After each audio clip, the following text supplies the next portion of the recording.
Hello friends, welcome back to my YouTube channel Maths Plaza. तो दोस्तों, आज मैं अपने इस वीडियो में बिहार बोर्ड क्लास 8 हमारी दुनिया चैप्टर 1 जिसका नाम है संसाधन, इस चैप्टर का आज हम क्वेश्चन आंसर देखने वाले हैं। तो आइए देखते हैं कौन कौन सा क्वेश्चन दिया गया है।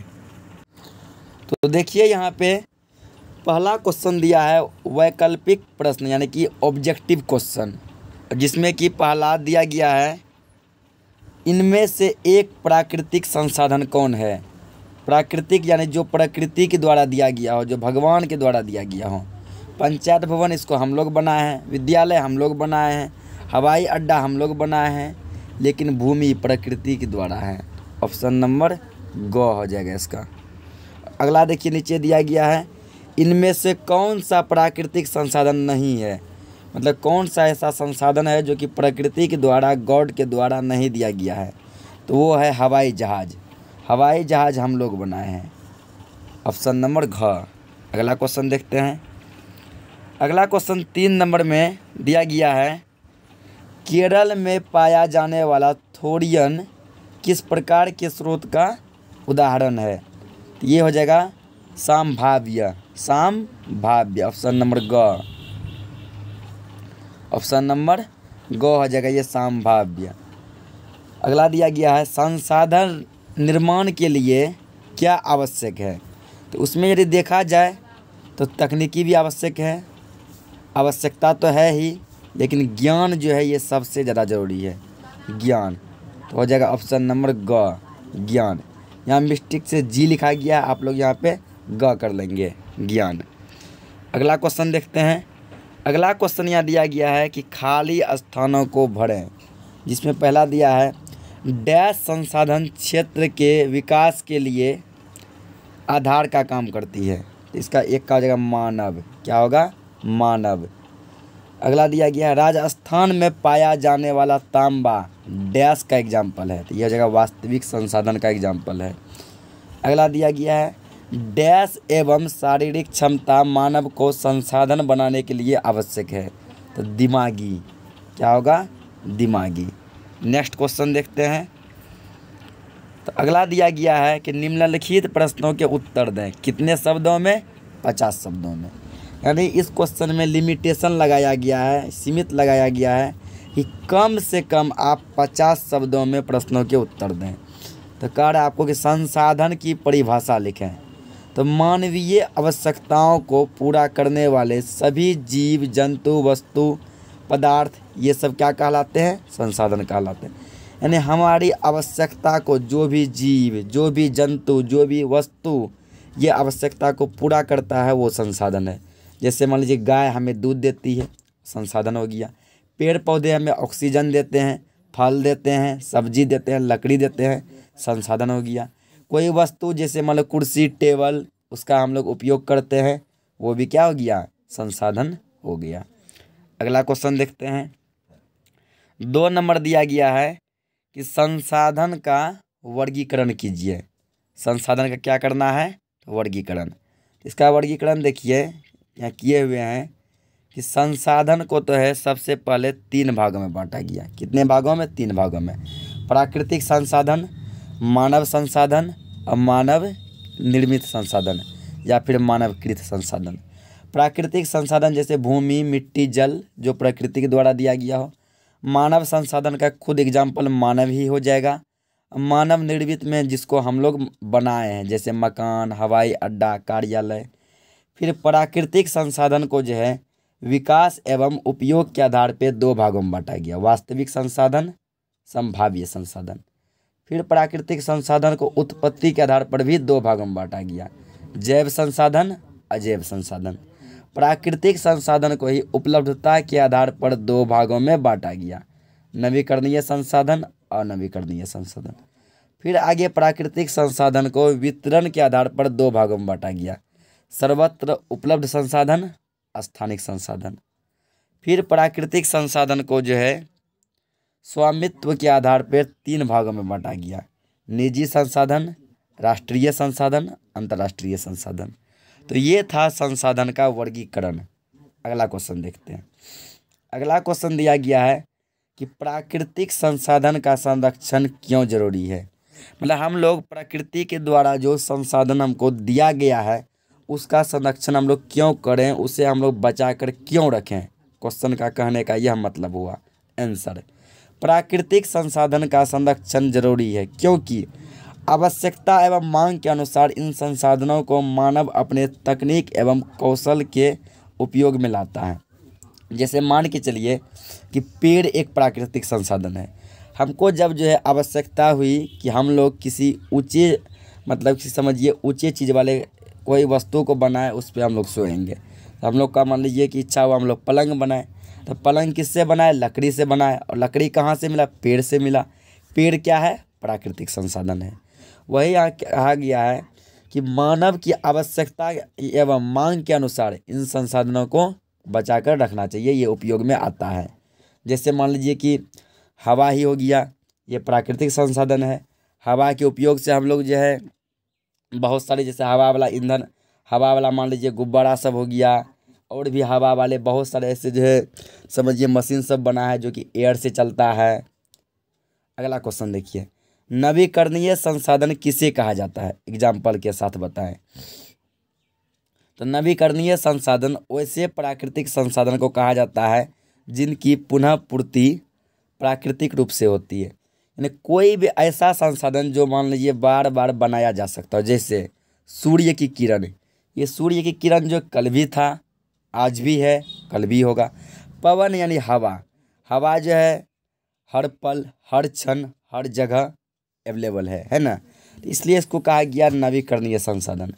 जैसे अगर पूछता अनवीकरणीय संसाधन, तो हम उसका डिफिनेशन लिखते कि जिसका पुनः पूर्ति नहीं किया जा सकता। जैसे पेट्रोल, डीजल, जीवाश्म ईंधन, ये सब जो है सीमित मात्रा में है, इसलिए कोयला, इसीलिए इन सब को अनवीकरणीय संसाधन कहा जाता है। अगला क्वेश्चन देखते हैं। अगला क्वेश्चन दिया गया है कि प्राकृतिक संसाधनों के वितरण में असमानता के कारणों को लिखें। मतलब ऐसा कौन सा कारण है जिन कारणों से प्राकृतिक संसाधनों में वितरण हो गया। तो जैसे आंसर इसका होगा, जल एवं वन जैसे संसाधन जिनके भंडार या पुनः पूर्ति में मानवीय हस्तक्षेप के कारण रुकावटें आती है। तो जैसे जल हो गया, जंगल हो गया, इसको भंडार यानी संचित करने में, जमा करने में, या पुनः पूर्ति या जल को फिर से बनाने में, जंगल को फिर से बनाने में मानवीय हस्तक्षेप के कारण रुकावट आ गया। हम लोगों के गलती के कारण इसमें क्या गया, रुकावट आ गया, जिसके कारण हम लोग की जंगल को काट तो लेते हैं बट फिर से बना नहीं पाते हैं। जल को खर्च तो कर लेते हैं लेकिन उसको फिर से संरक्षित नहीं कर पाते हैं। यदि इन संसाधनों के प्रति मानव का हस्तक्षेप कम हो जाए तो वे स्वयं ही पुनः पूर्ति में लग जाएंगे। यदि मान लीजिए हम लोग जल को गंदा कर नहीं करें, ठीक ना, यदि हम लोग मान लीजिए जल को साफ़ नहीं कर सकते हैं तो उससे गंदा भी नहीं करें तो जल खुद ब खुद अपने आप साफ़ हो जाएगा। यदि मान लीजिए हम पेड़ पौधा लगा नहीं सकते हैं तो उन्हें काटे भी नहीं तो अपने आप जो एक पेड़ से 2 पेड़, 2 पेड़ से 10 पेड़ अपने आप लग जाएंगे। वही यहाँ पे कहा गया है। अगला क्वेश्चन देखते हैं। अगला क्वेश्चन दिया गया अब दीर्घ उत्तरीय प्रश्न, निम्नलिखित प्रश्नों के उत्तर दें और इसका आंसर करीब करीब समझिए 200 शब्दों में जाएगा। तो पहला जैसे कथन दिया गया है कि संसाधन बनाए जाते हैं, इस उदाहरण का क्या मतलब हुआ। जैसे एक कथन है कि संसाधन होते नहीं बनते हैं, संसाधन होते नहीं बनते हैं यानी कि संसाधन बनाए जाते हैं, ये होते नहीं हैं, इसका क्या मतलब हुआ। तो संसाधन बनाए जाते हैं, उदाहरण के लिए जैसे नदी या मरुस्थल में पड़े बालू का वहाँ कोई उपयोग नहीं होता। जैसे देखे होंगे आप लोग कि नदी, तालाब, पोखर, झील, झरना, उसके आसपास जो बालू होता है उस बालू को सब बेकार समझता है, वहाँ पे उसका कोई यूज नहीं होता है। मरुस्थल मतलब हो गया रेगिस्तान। रेगिस्तान तो जानवे करते हैं कोई ऐसा एरिया जहाँ केवल बालू ही बालू हो। तो रेगिस्तान में भी बालू का कोई यूज नहीं होता, कोई उपयोग नहीं होता। लेकिन जब वही बालू को वहाँ से उठाकर गांव या शहर लाया जाता है तब इसका उपयोग और मूल्य दोनों बदल जाता है। जब मान लीजिए कि नदी किनारे से बालू को उठा के गांव या शहर ले आए, रेगिस्तान से बालू को उठा के गांव या शहर ले आए, देखिए इसका कीमत अपने आप बढ़ जाता है। अतः यह कह सकते हैं कि संसाधन होते नहीं बनाए जाते हैं। वही बालू यहाँ पर क्या हो जाता है, तो संसाधन बन जाता है। संसाधन वो पहले था नहीं, बन गया और उसको हम लोग बनाए। अगला क्वेश्चन देखते हैं। दीर्घ उत्तरीय में देखिए इसमें पहला नंबर का क्वेश्चन छोड़े हुए हैं, इसीलिए फर्स्ट नंबर का क्वेश्चन जो है छोड़े हुए हैं, चूँकि उसका आंसर जो काफ़ी लॉन्ग है, करीब करीब 2 से 3 पेज में आंसर जाता है, इसीलिए फर्स्ट नंबर का आंसर छोड़ दिए हैं। अगला क्वेश्चन देखते हैं। 3 नंबर का आ रहा है कि संसाधन संरक्षण की आवश्यकता पर प्रकाश डालें। कहने का मतलब हुआ कि संसाधन को बचाना क्यों अनिवार्य है, संसाधन को संरक्षित करना क्यों अनिवार्य है, उसके बारे में कुछ बताएं। तो प्राकृतिक संसाधनों के बिना मानव जीवन की कल्पना नहीं की जा सकती। बात भी सही है। जैसे सूर्य हो गया, ये धरती हो गया, आकाश, पानी, आग, ये सभी क्या है, हवा, ये सभी प्राकृतिक संसाधन हैं। यदि मान लीजिए प्राकृतिक संसाधन ही ना हो तो हम लोग अपनी जीवन की कल्पना नहीं कर सकते हैं, हम लोगों का जीवन संभव नहीं है। परंतु मानव ने अपनी आवश्यकता की पूर्ति के लिए प्राकृतिक संसाधनों का अत्यधिक दोहन किया है। देखिए मानव जो है अपना क्या समझिए कि अपना उपयोग के लिए प्राकृतिक संसाधनों को लगभग नष्ट कर दिया है। जैसे हम लोग जो है पानी का यूज, जैसे मान लीजिए कहीं पे 2 बाल्टी यूज होगा, हम लोग नल खोल के बहा देते हैं, 10 बाल्टी पानी बह रहा है। हम लोग क्या करते हैं, नदी के पानी का यूज कर लेते हैं, और जब मान लीजिए उपयोग हो जाता है, हम लोग उसी नदी के पानी में अपने घर का कचरा को फेंक देते हैं। बड़ा बड़ा फैक्ट्री से जो भी कचरा निकलता है, जो धूल कण निकलता है, वो उसी में बहा दिया जाता है। किसी भी जानवर को उसी में नहलाया जाता है, जिससे कोई लाश हो गया, सब हो गया, उसका जो जलाकर जो राख बचता है वो भी उसी में बहा दिया जाता है। तो ये सब क्या करता है, ये सब जो है नदी को दूषित करता है, प्रदूषित करता है, गंदा करता है, जिससे प्राकृतिक संसाधन दोहन होता जाता है। हमने इसका इस्तेमाल तो किया ही, इसे इस प्रकार प्रदूषित कर दिया कि वे आज सीधे उपयोग के लायक नहीं। जैसे पानी हो गया, हम लोग क्या किए, पानी का इस्तेमाल भी किए, उसे ऐसा बना दिए कि वो समझिए लगभग अब जहर के समान हो गया है। हवा, हम लोग जीवन के लिए, जिंदा रहने के लिए हवा का यूज करते हैं, और हवा में ही इतना ज़्यादा समझिए जहरीला गैस सब, जैसे कि मान लीजिए हम लोग जो है ईंधन वाली, पेट्रोल वाली, डीजल वाली गाड़ी का यूज करते हैं, उस गाड़ी से जो धुआं निकलता है वो हवा को प्रदूषित करता है, और जिससे समझिए हवा में क्या होता है, तो हानिकारक गैसों की मात्रा बढ़ती जाती है, और वही गैस हम लोग सांस में लेते हैं और बीमार पड़ जाते हैं। यही नहीं, हमने कई प्राकृतिक संसाधनों का इतना अधिक खनन एवं उपयोग किया है कि इनके भंडार धीरे धीरे समाप्ति की ओर हैं। जैसे कुछ प्राकृतिक संसाधन जैसे कोयला हो गया, डीजल पेट्रोल हो गया, हम लोग इसका इतना उपयोग किए कि ये लगभग अब ख़त्म होने वाले हैं। भविष्य में इनके भंडार खत्म होने की पूरी आशंका है। ऐसा अनुमान लगाया जाता है कि एक टाइम ऐसा आएगा जब कोयला, डीजल, पेट्रोल और भी कोई प्राकृतिक संसाधन क्या हो जाएंगे, खत्म हो जाएंगे। मानव के लिए इनका होना भविष्य में उतना ही ज़रूरी है जितना कि आज। समझिए ये सब संसाधन जो हैं, जैसे पेट्रोल, डीजल, ये सब जितना उपयोग आज है, भविष्य में भी इसका उतना ही उपयोग होगा। तो हम लोगों का फ़र्ज बनता है कि हम लोग क्या करें, इसको बचाए रखें, ताकि आने वाली पीढ़ी, आने वाला फ्यूचर भी इसका उपयोग कर सके। वही आगे दिया गया है, मानव जीवन सतत चलता रहे, इसके लिए यह जरूरी है कि इन अमूल्य प्राकृतिक संसाधनों का समुचित उपयोग सुनिश्चित करें, इसे भविष्य के लिए संरक्षित रखें। संरक्षित यानी बचा के रखें।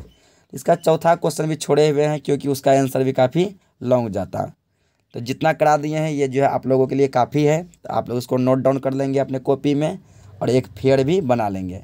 तो ये चैप्टर यहीं पे ख़त्म होता है। मिलते हैं फिर नेक्स्ट चैप्टर में, नेक्स्ट वीडियो के साथ। तब तक के लिए धन्यवाद।